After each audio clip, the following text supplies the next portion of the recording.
সবাই কেমন আছেন? আশা করছি সবাই ভালো আছেন। আমার একটি ব্লগে আপনাদের অনেক ভালোবাসা। আজকের দিনটি হচ্ছে রবিবার, সন্ধে 6টা। আমরা সবাই মিলে চলে এসেছি পৌষ কালী পুজো দেখতে। এই যে দেখুন আমাদের মা, 21 হাত কালী, 22 হাত শিব, এটাই আমাদের পুজোর ঐতিহ্য।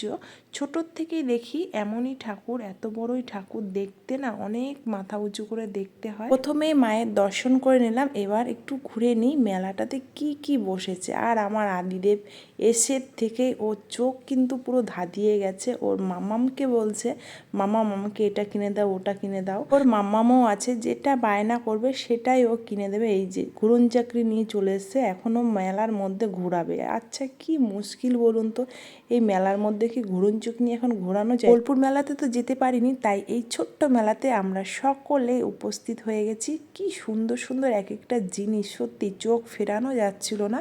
আর আমার একটা জিনিস খুবই পছন্দ হয়েছিল এখানে, সেটা হচ্ছে একটা সুন্দর একটা চুড়ি, কিন্তু আমার হাতে সেটা হয়নি, তাই অনুষ্কাকে কিনে দিয়েছি। আর আমি এখানে দেখছিলাম দেবসেনার জন্য ছোট্ট ছোট্ট সুন্দর সুন্দর ক্লিপ, যেগুলো ছোট ছোট মেয়েদের মাথায় পড়ে, সেগুলোই একটা নিয়ে নিলাম।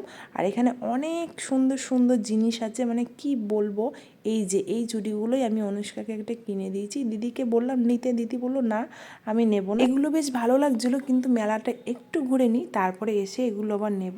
এই যে এই টাট্টু ঘোড়া দেখলেই আমার খুব ভালো লাগে। ছোটবেলায় যখন মায়ের হাত ধরে মেলা দেখতে আসতাম, তখন এই টাট্টু ঘোড়ায় কিন্তু অনেক চাপতাম, বেশ ভালো লাগতো। আমি আর দিদি পাশাপাশি বসে একই সঙ্গে টাট্টু ঘোড়ায় ঘুরতাম।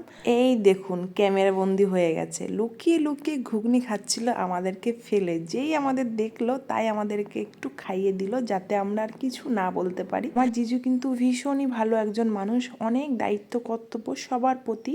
সত্যি বিভিন্ন ধরনের মালা নিয়ে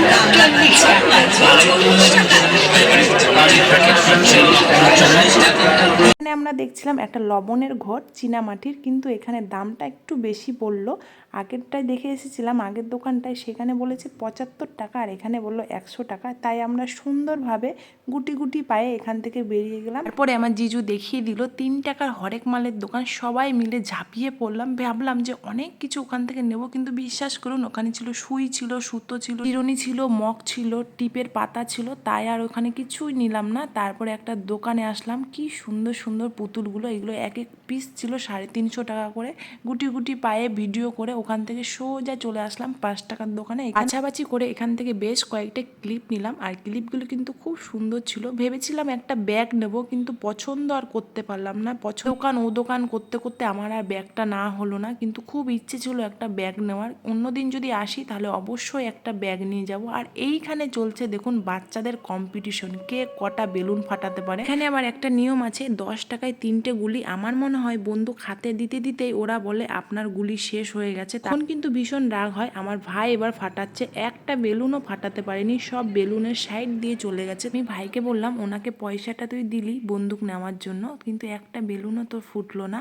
আর এইখানে দেখুন কি সুন্দর সুন্দর হাওয়াই মিঠাইগুলো তৈরি করছিল। আমি ভাইকে বললাম তুই পুরো একদম ক্লোজ থেকে নে, যাতে সুন্দরভাবে ভিডিওটা ওঠে। তারপরে ভাই বলল এত ভিডিও করছি, এখান থেকে একটা কিছু নিবি না?